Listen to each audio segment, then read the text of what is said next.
As Eddie Maguire would say all the time, it's been a big week in football, and by God, has this week been absolutely massive for the overall race and the feeling of how the top 8 might play out. So many storylines, and I think we waste no time but getting into it. The first game that we'll be talking about today, which was such a massive game for the overall top 4 seedings, was Brisbane v GWS. And all I can say is I could really legitimately use a very similar script to the one I wrote for the GWS game last week. And honestly, for audio cues, I'm going to literally do the same thing. Because in the first quarter, first half, Brisbane were just absolutely dominant. Just ravaging, just absolutely brutal with their ball pressure. Lachie Neale was just getting so many disposals. I thought that the Giants defense was just having zero answers for the Lions forward line.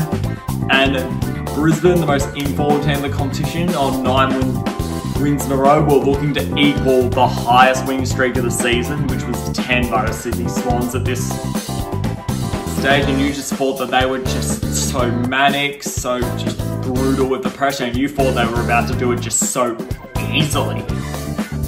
So quickly and so easily. Through just their midfield dominance thanks to the out of Kieran Briggs. Then the last quarter happened. And one man single-handedly sunk the Brisbane Lions. The little man in the helmet, the legend known as Darcy Jones.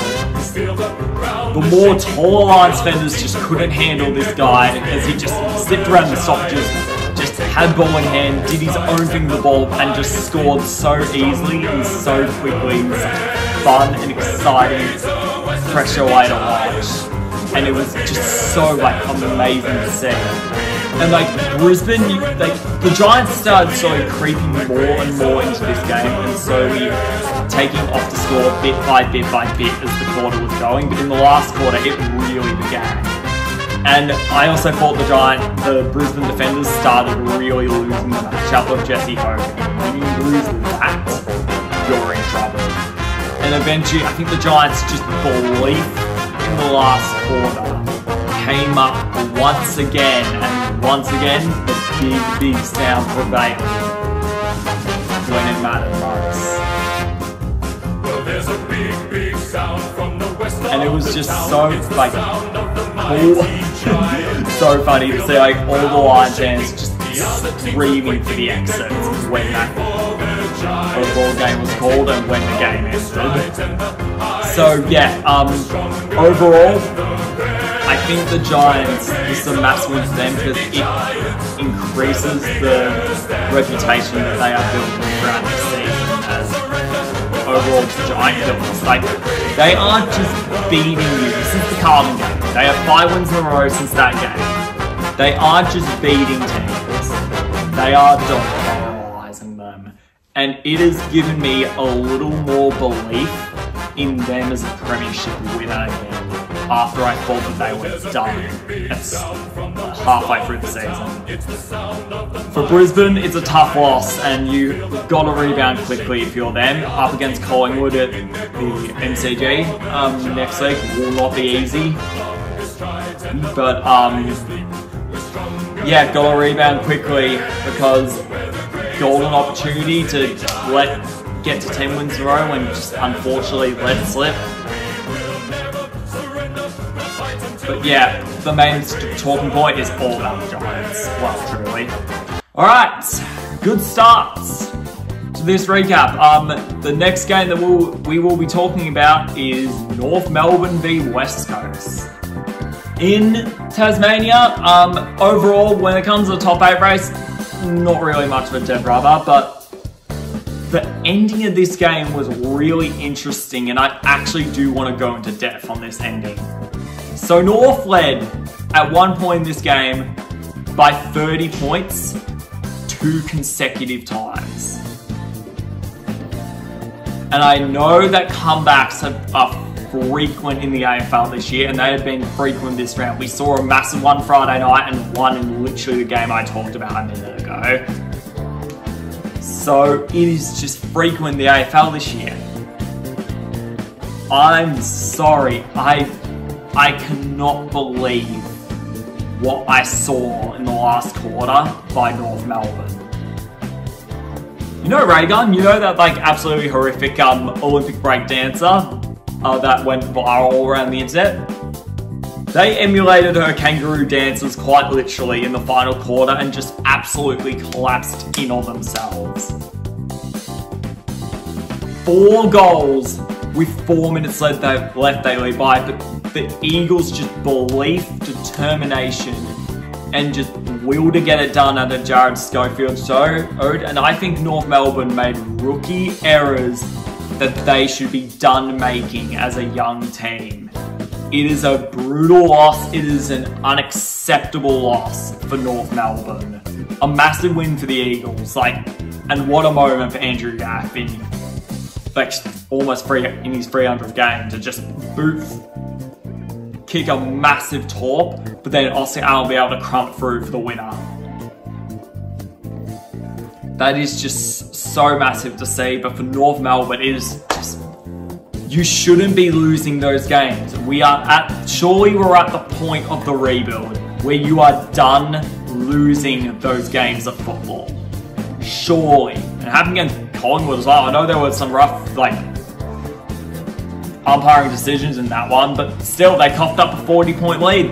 Another game they shouldn't be losing. So yeah, just really frustrating to see from a North perspective.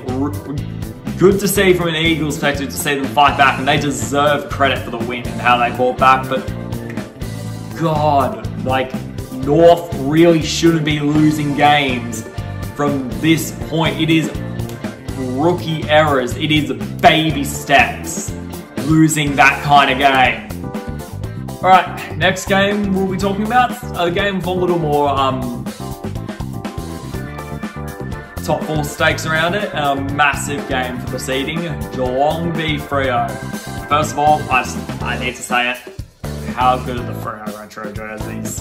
They are freaking phenomenal. They are amazing. I know why they swapped to the purple and white still, and it is a joy to see whenever Freo wear them. Too bad they didn't really eventuate on the field, because the Cats' pressure came in like a hot calamari and just seized the day instantly. I have never seen a Geelong side attack this much throughout just all their games. Their manic pressure was just insane through all their players. Close, Stengel,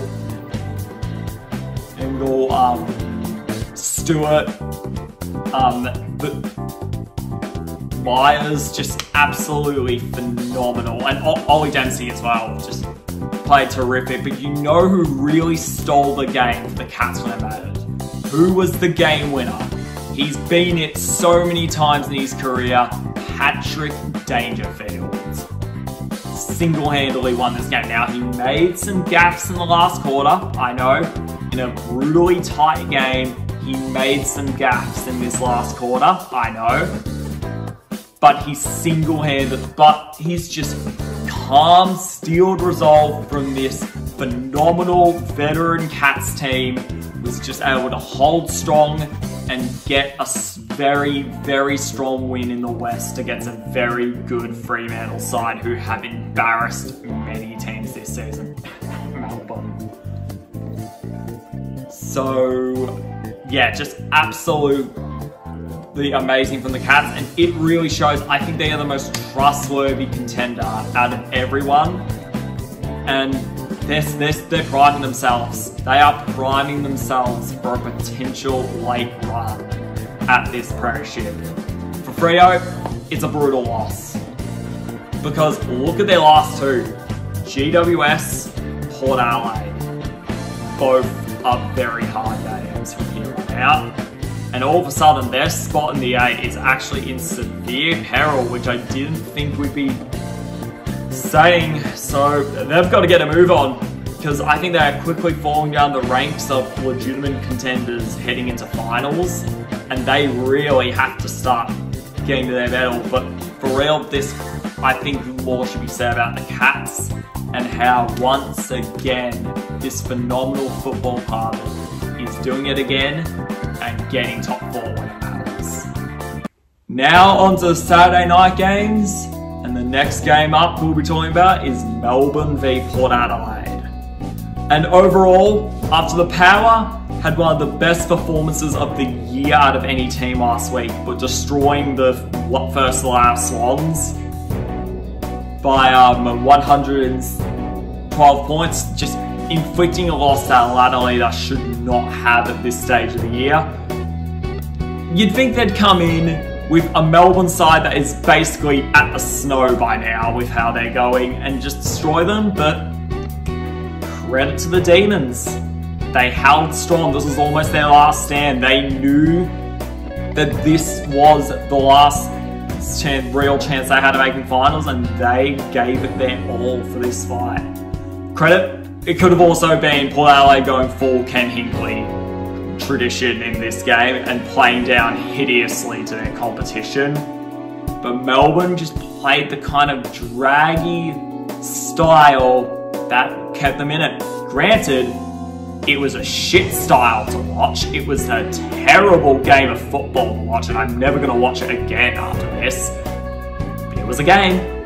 It was a game of football that Melbourne put themselves with a chance of winning. Big reason why was Kozzy Pickett's 4 goals. But when the game was there to be won in a tight struggle, the player for the Power who came up and won it for them, Jason Horne-Francis. This kid is going to be an utter star throughout his career, and he's just can't resolve 10 disposals in the last quarter in a phenomenal effort. Was just able to get the Power over the line and get them a crucial win that puts them back into serious contention for top 4. And overall, keeps off the Hounds of War as a massive showdown looms this week. For Melbourne, season's done. This is their last shot to do something, and ultimately they just couldn't do it. Season is done. It's been a write-off probably since the Petrarca injury, but now it's well and truly done, and these Demons are heading back to the Crip for another year. Or is that Crip a snow Crip? I don't know. But yeah, but more and more, it's about, I think the Power just got a win they needed to have. It wasn't the best win. We're not giving them flowers at all for a performance like this. But it was a win regardless, and they keep themselves within a chance of a top 4 berth. Now, on to the last game of the Saturday slate, and this one, oh boy, this one. Essendon v Gold Coast. Bombers fans, I suggest you skip 3 minutes, because this isn't going to be fun viewing for you guys. All week, I think the number one thing I want to talk about this game is the idea of Essendon. Idea that ever since 04, late in a season, when everything's on the line, this football club will find a way to screw it up. It's why they haven't won a final in 20 years, and there was that fear that they were going to drop this game against a side that travels as well on the road as cooked prawns. They travel as well on the road as I did on school camps as a kid, aka not good at all. And there was a fear that they were going to do it, and all throughout this game the Bombers just had the opportunities to win it, to just escape their own futility, but the Suns just kept dragging them in, kept it close enough for the Bombers to be scared. But in the last quarter, Essendon owned play. this is where the peak Essington comes in. They just keep fluttering away opportunities. Every shot they take just sprays wide right, wide left. They can't kick a goal to save their life. In the final term, Jake Stringer, a player who never misses shots, like really tight angle cut shots, he starts missing bunnies. And it just feels like this inflicting grind, this curse of Essington has come in and it's haunting them again. So, as the final curtain draws, Bombers cling onto a 3-point lead, the Suns get one final forward entry. And it finds its way into the hands of Mac Andrew. You know what happens next. For the first time in one of these weekend wraps, a kick after the siren to win the game. Suns win away on the road. Essendon have lost the unlosable once again and are now truly done for this season. Cooked. It's pure Essington. You know what else is pure Essington? Kicking 1-9 in the last quarter to end up ending the season and become a blackened on the inaccuracy trials.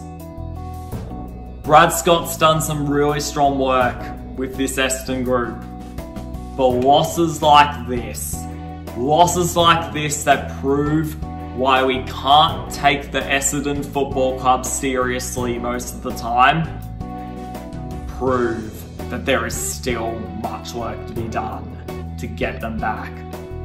All credit to the Gold Coast Suns. Phenomenal credit. They get the win they needed. It's probably not season saving, but what a confidence booster this is heading into 2025. The away curse is lifted. They finally win an away game. Finally. Unfortunately, the People's First curse also got broken. So the People's First streak is also broken. So they couldn't save their season before they finally broke it. But win's a win regardless, and it's massive heading into 2025. As the Bombers, it's pure Essington yet again. And you couldn't write the script better. Speaking of you couldn't write the script any better, Carlton versus Hawthorn. Now, before I start, all credit to the Hawthorn Football Club. Just after a heartbreaking loss last week, a heartbreaking, disappointing collapse against the Giants, they did exactly what they did after the Port game. They came back looking to crack skulls. They came back looking to cause headaches for the opposition and cause that team to have utter nightmares. They wanted a punching bag to get their anger out on blowing that lead against the Giants, and looky here, a navy blue one is right there for you, because that's what Carlton acted like. A punching bag for the Hawks to vent their frustrations out on. And look at that, they're in the 8. From 0-5 to in the 8, it is just a phenomenal performance for the Hawthorn Football Club. And they should just be congratulated well and truly for what they've earned. Now we get to the part. The more dirtier, the more grittier, the more frustrating part. I want to ask a question. What has happened to the Carlton Football Club since quarter 1 of the GWS game? What has happened? I'm dead serious when I say this. This loss kills all goodwill you built in 2023. That goodwill of oh, this team's clutch, this team is exciting, this team is a up-and-coming riser that can win a premiership soon. I'm sorry, but a loss like this, another collapse like this, really starts destroying all goodwill that had. Like, did GWS take their powers or something? That's a genuine question. Did GWS take Carlton's powers or something during this? Let me understand, how are Carlton this bad since that game? Only a beat North Melbourne. Oh, and look at what's happened now. You're out of the 8s. Congratulations, you did this to yourself. You want to reap? The second half of 2023 was absolutely amazing. But you know what I think the script writers have started writing this season? You know what I think they've started really acting in? Let's have a repeat of 2022. Complete and utter collapse. And they are going to be licking their wounds over this for a long time. I'm not kidding when I say this. The Eagles could easily get them next week if they play like that. And that is season over. Carlton went from my number 2 seed to a team that is on their last freaking life for the year. It is just so disappointing for Carlton, and it adds on to the tyre fire that has been the big 4 clubs this year. Richmond, Essendon, Collingwood, they're out of the finals. Carlton, probably about to join them if they keep playing like this, as the rest of the AFL world cheers in unison. And the rest of the AFL world cheers in unison for Hawthorn, the true protagonists of this game, who have earned their right into the top 8. And all that's left to do with North and Richmond left to go is to just seal the deal and lock up a deserved final spot. I won't spend too much time on this, considering it's literally the definition of a dead rubber at this time this year, but Richmond v St Kilda. Yeah, this game was an interesting one that happened on Marvel Stadium. Despite the fact that it is a dead rubber, it is still a pretty interesting game. Important game for the overall players, because they're playing for their careers. In games like this, it's interesting because you have guys playing for their jobs. You have management playing for their jobs. You have guys playing to prove that they deserve to be on this football club, on this team's list in 2025, and that they shouldn't be delisted at the end of the season. That's what you have guys proving in this season during this game.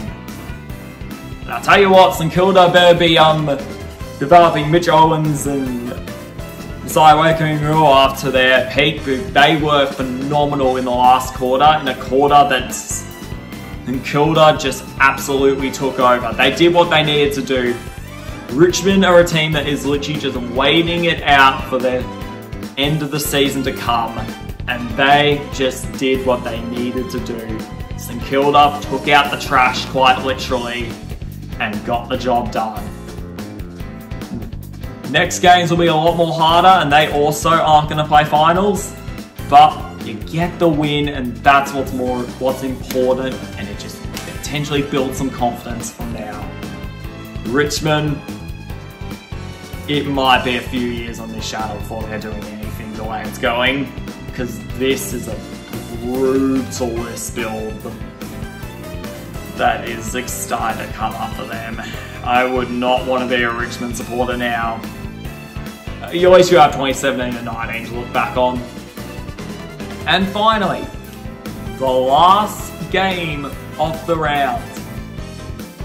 Western Bulldogs v Allied.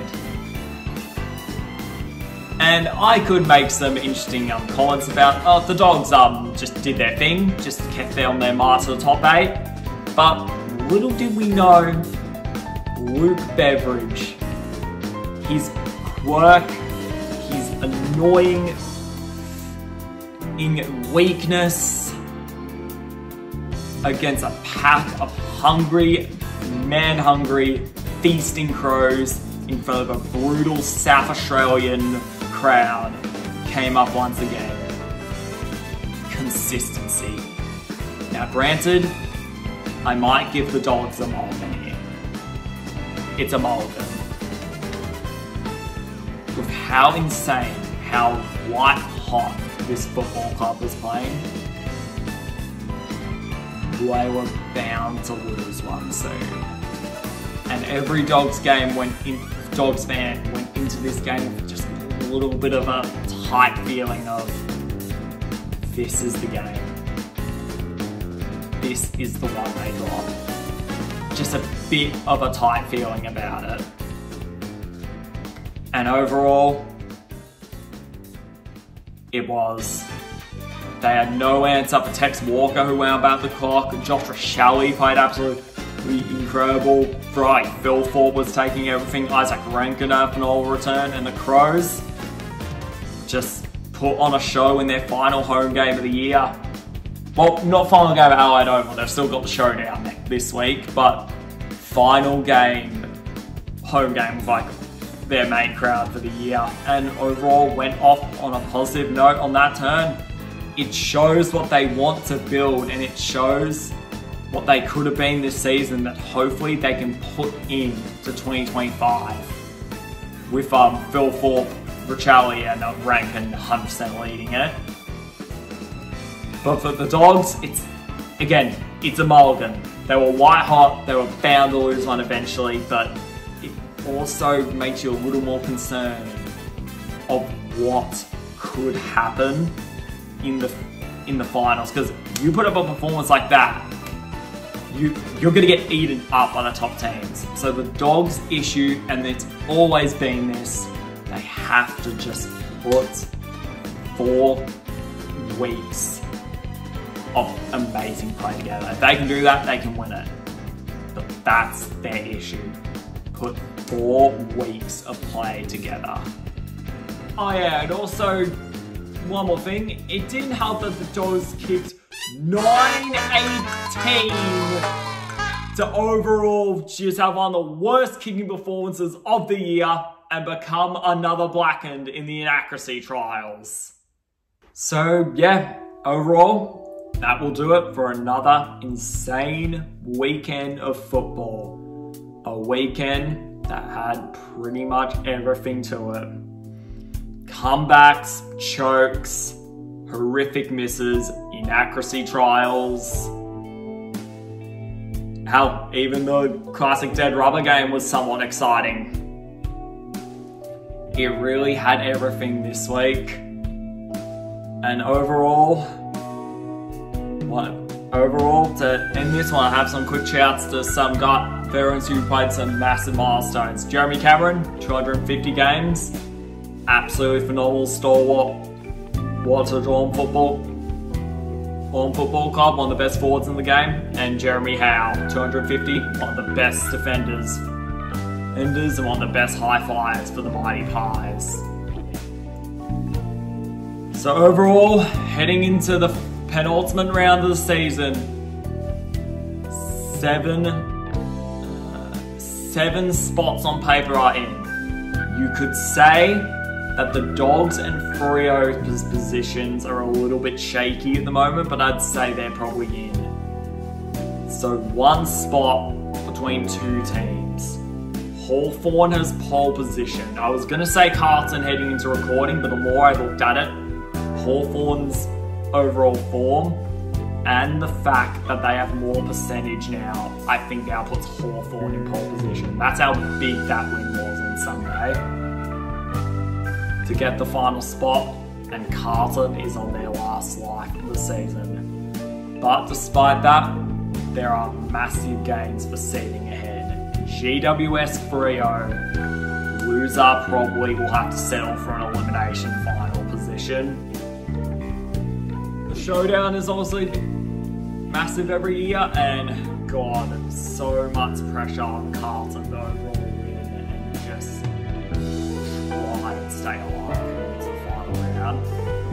It is going to be so exciting to see what happens, and we we're all back on Monday to dissect it and talk about it. The 8 is nearly settled. Now it's time to decide a single